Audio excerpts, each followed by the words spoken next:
Casi todos creemos saber de dónde viene el mal. Pero, ¿y si les dijera que hay otra historia? Una mucho más antigua, quizás más perturbadora, que lo cambia todo. Hoy vamos a explorar el pecado de los vigilantes, una narrativa que de verdad desafía la historia que siempre nos han contado. A ver, es la pregunta del millón, ¿no? La que nos ha perseguido desde siempre como humanidad. ¿De dónde sale el mal? ¿Cuál es su verdadera raíz? Y claro, la respuesta que se nos viene a la mente, casi en automático, es la del Jardín del Edén, la que está en el Génesis, ¿verdad? Una historia sobre desobediencia humana, una fruta prohibida y, por supuesto, una serpiente muy astuta. Digamos que ese es el punto de partida que casi todos conocemos. Pero aquí es donde la cosa se pone interesante. Hay otra narrativa, una que de hecho era súper influyente para los primeros autores cristianos. Y esta historia no arranca en la tierra con un error humano, no. Empieza en los cielos, con una rebelión celestial. Ok, para meternos de lleno en esta historia tan compleja, vamos a seguir este camino. Primero, vamos a ver cómo era ese mundo celestial. Después, la rebelión misma. Luego, las consecuencias catastróficas que tuvo en la tierra. Compararemos esta versión con la del Edén. Y al final, veremos cómo todo esto redefine una misión de redención. Piénsenlo así. Para entender por qué algo se rompe, primero hay que saber cómo funcionaba. Y el universo celestial no era un caos de ángeles volando por ahí, para nada. Era una sociedad súper organizada, una jerarquía divina donde cada ser tenía un rol, un propósito muy claro. En la cima de la pirámide, por así decirlo, estaban los querubines, que eran los guardianes de la gloria divina, y los serafines, que básicamente eran alabanza pura. Y bueno, a medida que bajamos en la lista, hay otros roles. Pero ojo, fíjense bien en la última entrada. Los vigilantes. Su trabajo era supervisar lo que pasaba en el mundo, un rol que los puso, digamos, peligrosamente cerca de la humanidad.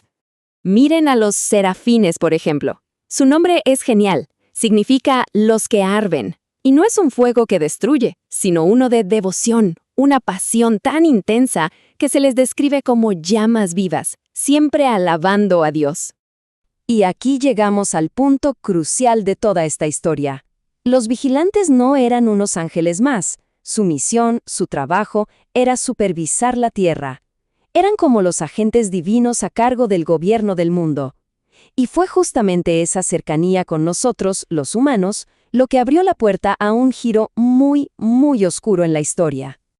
Bueno, ahora sí, vamos al meollo del asunto. Al momento exacto en que todo el orden celestial se quiebra por una decisión que literalmente cambió el destino de la humanidad para siempre. Esta cita sacada directamente del libro de Enoc, de verdad que pone la piel de gallina por lo directa que es. Los guardianes, los que debían supervisar, se corrompieron por el deseo. Y no fue un impulso, fue un pacto, un plan deliberado para cruzar una barrera que jamás debió cruzarse. 200. Paremos un segundo a pensar en ese número. No estamos hablando de un par de rebeldes aislados. 200. 200 de estos seres de alto rango bajaron juntos al monte Hermón e hicieron un juramento, sabiendo perfectamente lo grave que era lo que estaban haciendo. La escala de esta rebelión fue masiva. Y claro, una rebelión de este calibre no se iba a quedar en el cielo, ¿verdad? No. Sus consecuencias cayeron sobre la tierra como una plaga, corrompiendo a la humanidad hasta la médula. De esta unión prohibida nacieron los Nefilim. Imagínense a estos seres, gigantes, enormes, de naturaleza mixta, súper malévolos, que según los textos antiguos llenaron el mundo de violencia y se lo consumieron todo, llevando a la humanidad al borde del colapso. Pero la cosa no paró ahí en la violencia física. No. Los vigilantes abrieron la caja de Pandora del conocimiento prohibido. Le enseñaron a la humanidad la hechicería, encantamientos, cómo usar plantas para fines, digamos, no muy buenos. Y, quizá lo peor de todo, el arte de fabricar armas. Y esto es clave. No era solo un avance tecnológico, era introducir un conocimiento que destruía el espíritu y que aceleró la maldad en el mundo de una forma brutal.